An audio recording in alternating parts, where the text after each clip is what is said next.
We play and call it work.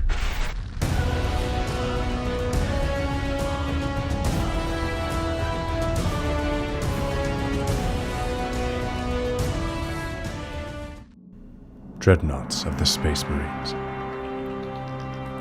The Space Marine stands as the ultimate warrior of the Imperium of mankind. Genetically modified to be resilient beyond any normal man, there still exist foes which can fell even a mighty Astartes. When an apothecary is presented with a Marine whose injuries are so serious that he has been permanently crippled, he is left with two choices. Grant the wounded brother the Emperor's peace, or have him sealed into the life support sarcophagus of one of the chapter's Dreadnoughts. The honor of being installed within the armored form of a Dreadnought is only given to the most heroic of Space Marines, as the technology involved in their creation is all but lost, and the Dreadnought chassis themselves are revered as some of the chapter's most prized relics. Being chosen to pilot one of these mighty war machines will render an Astartes virtually immortal, as the ravages of time barely impact one being kept alive by the support systems of a Dreadnought. While encased within the adamantium shell of the sarcophagus, a Marine will be entirely cut off from the outside world, and the only way to observe and interact with the world around him is through the Dreadnought's various Auspex systems. To better facilitate this, each Dreadnought is equipped with a Mind Impulse unit. This is essentially the same type of unit found in Imperial Battle Titans, which will allow the Marine to experience everything the Dreadnought does in first person, as if it was his own senses he was relying on. This is incredibly taxing, so it is common that most brothers who are preserved in this way rest for extended periods of time until roused for war. There are many different types of Dreadnoughts, but by far the most common are the Catapherum pattern. Standing more than 12 feet high and almost as wide across, the Catapherum brings bloody ruin to the enemies of the Emperor. The typical loadout for a Catapherum Dreadnought is to have one limb armed with a close combat weapon, usually a power fist, and the other arm mounting a long-range heavy weapon, such as a twin-linked las cannon or multi-melta.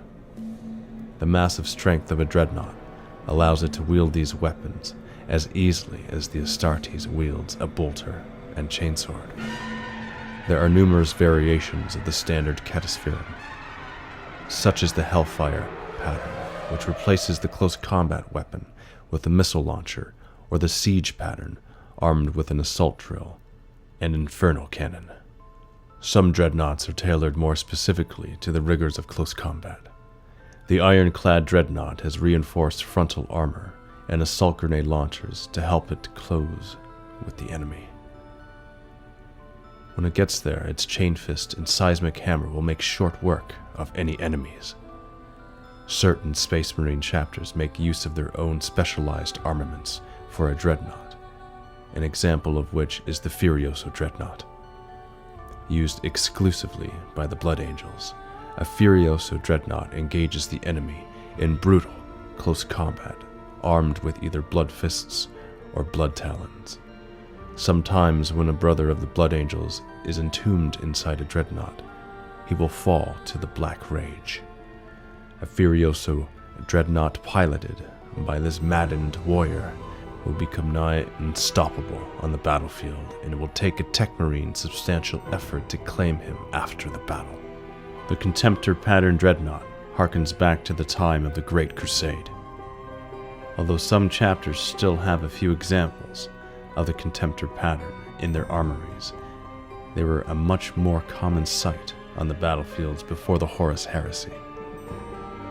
Armed in a similar fashion to the Catapherum pattern, a Contemptor pattern will typically have access to even more devastating weaponry, such as the heavy conversion beamer, or the Kier's pattern assault cannon. A common variant of the Contemptor is the Contemptor Mortis, which will replace the close combat weapon with an exact duplicate of its existing ranged weapon. The Contemptor was afforded extra protection from its automatic shielding. The shielding is energy-based and very similar to refractor fields used to protect individuals. The Leviathan towers above all other variants. Due to their extreme rarity, a Leviathan is rarely seen on the battlefield of the 41st millennium. The Leviathan features more armor and a larger reactor than any other version of the Dreadnought. This oversized reactor allows the Leviathan to mount some of the most powerful weaponry outside of that on super heavy vehicles, including the Grav Flux Bombard and the Cyclonic Melta Lance.